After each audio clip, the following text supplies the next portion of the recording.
Right, let's unlock a brilliant business English verb you'll spot in meetings and headlines all the time. To hinge. Now, when something hinges on something else, it means it completely depends on it. Imagine a door hinge. If the hinge breaks, the door won't work.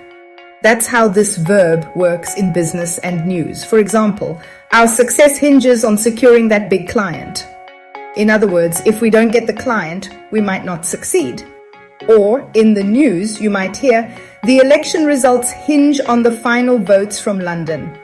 So, the outcome depends on those votes. Here's another.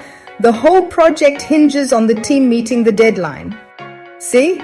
It's all about being dependent on something crucial. Let's try a quick exercise. Which sentence uses hinge correctly? A. My lunch hinges on a sandwich and crisps. B. The company's future hinges on new investment.